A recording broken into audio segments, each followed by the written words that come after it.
We have a Patreon topic. We do have a Patreon topic. We have a Patreon. You go to patreon.com/CU podcast and you check us out. I do. you check us out. I do a writing about once a week. Do a hangout. It was a good hangout this month. Video hangout with people. What did I say? I just said the writing. I said the hangout. We put the full podcast up. We do things. You know, it's easier than listening to me tell you about what we do on the Patreon. Going to patreon.com/CU podcast. Wow, Ian, there you go. You saved it at the end. All right. All right. So our Patreon poll of the week, we have in third place at 18%. What licensed property would you want adapted to a pinball machine that's dying a death? Second place, 29%. The state of amiibo collecting 5 years in. And in first place with the bullet, why have fandoms become so toxic in recent memory, Ian? So I think one of the main reasons is the social media and the internet are great for a lot of reasons, of course, connecting people. But you get a bunch of people together. You give people who enjoy a certain show, like say Star Wars or wrestling or something like that, you give people places where they can easily get in touch with a bunch of other people who love that thing, but everyone's loving it for... Used to be you'd see someone and be like, oh yeah, I like that as well, and that was enough. But when you're on top of each other constantly discussing and dissecting, it's easy, I think, for rifts to form in fandoms. Also with social media, they have access. People who make the media that people consume, whether it be actors or directors or writers, are more available than they've ever been. Sure. Before. On Instagram, and on Twitter mainly. Yeah. Yes. And I think over time, because social media has kind of been am I going to say this? A democratizing force. It gives you access to people that used to seem and amplifies your own voice. Exactly. And then people who create will respond to the people who consume, and you start to get this, I don't know, this feeling that if you don't like something, you can complain enough and it will change, not realizing that not everyone may like, something in the same way that you do. Sure. To me, basically everyone's got a soapbox now. Yes, and it's like wavelength amplification. One voice saying something, you don't hear it, but if 1,000 people say the same exact thing, it becomes louder. And that's what happens. That's what social media is. It's like, yeah, it's not important. Maybe, I don't know, this character gets killed off in this movie or doesn't go. In the past, it'd be like, oh, yeah, that sucks. Okay. If it was like the 90s or 2000s, now it's like, well, I'm saying it and 800 random people are saying it. It must be a big deal. In the grand scheme of things, it's not a big deal. Right. It just looks like it is because of social media. And that goes for everything, though, with social media. I'm one of the people that is now more and more, it's like social media to me, there's a lot of good it's doing, and it's hard to get away with things that you shouldn't get away with social media. Information gets out there, but it's also easy to do shitty things or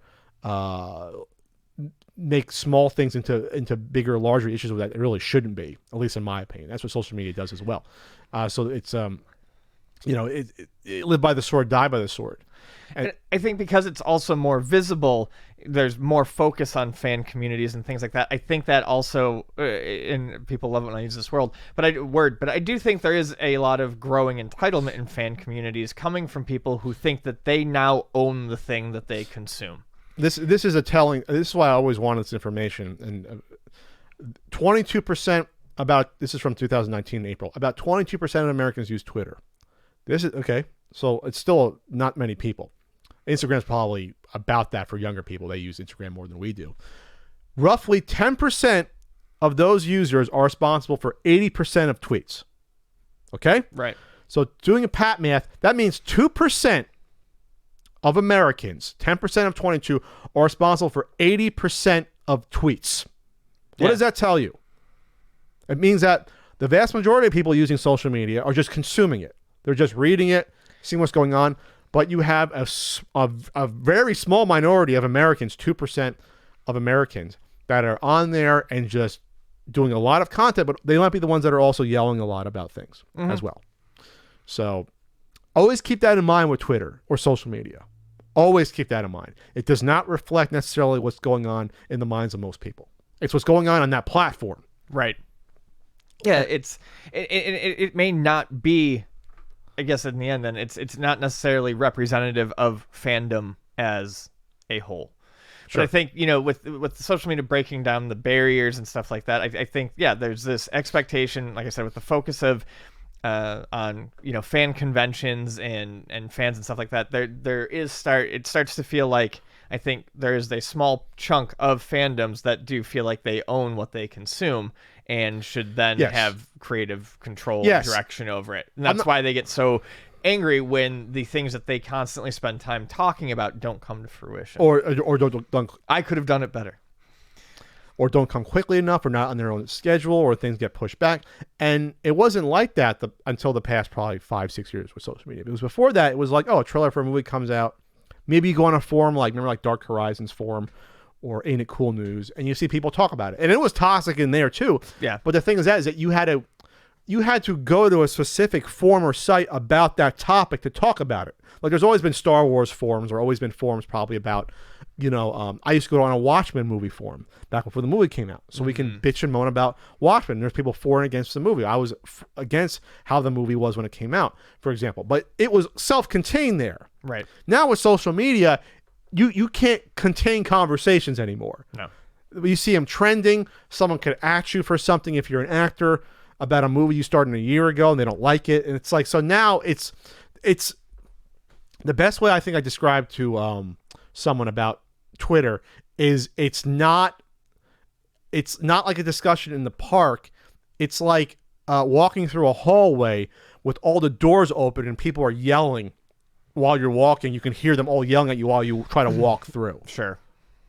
Yes, you can try to shut it out, but you're still going to hear about it or see it at least. And like, oh, wow. Yeah.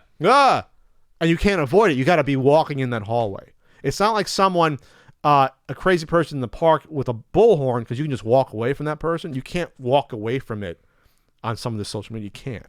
Yeah, unless you just leave the social media. Unless you shut it off. You can always do that, of course, if it bothers you.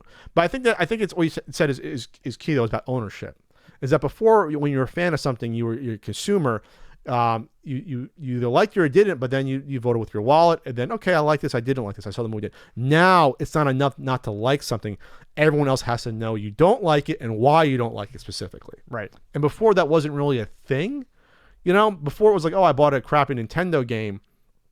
Okay, it was a crappy Nintendo game. I'm not going to buy their game from that company. I'm not going to, go near them anymore. Now it's like, well, let's yell at the company for making that game. Right, and that's what I was trying to say poorly about the social media breaking these barriers down. There's an easy, direct way now to... The civil barriers are gone. Right, exactly. Basically. Correct. It makes it easier you're not accountable for being an asshole anymore. Mm-hmm. Right? That's about it. You can be an asshole. You can't be an asshole to someone's face. You might be accountable, but you can be an asshole online. You can say shit you would never say in person to someone. That happens all the time. Yep. Yeah. Being behind the computer makes everyone feel safer. Yeah, you're anonymous, most likely. Whereas, back in the day, if you were part of like a fan club, sure there were BBS ones, but you had to go out and meet these people. Or people at least knew who you are. You were accountable. Right. Even on a forum. If you're an asshole on a forum, eventually you might be like, okay, well, we don't want you in the conversation. Right. You're out of the thread, or we're going to ban you from here. Like, you're toxic. It's kind of hard to do that where social media exists, where it's not directed at one specific subject. It's everything. Right.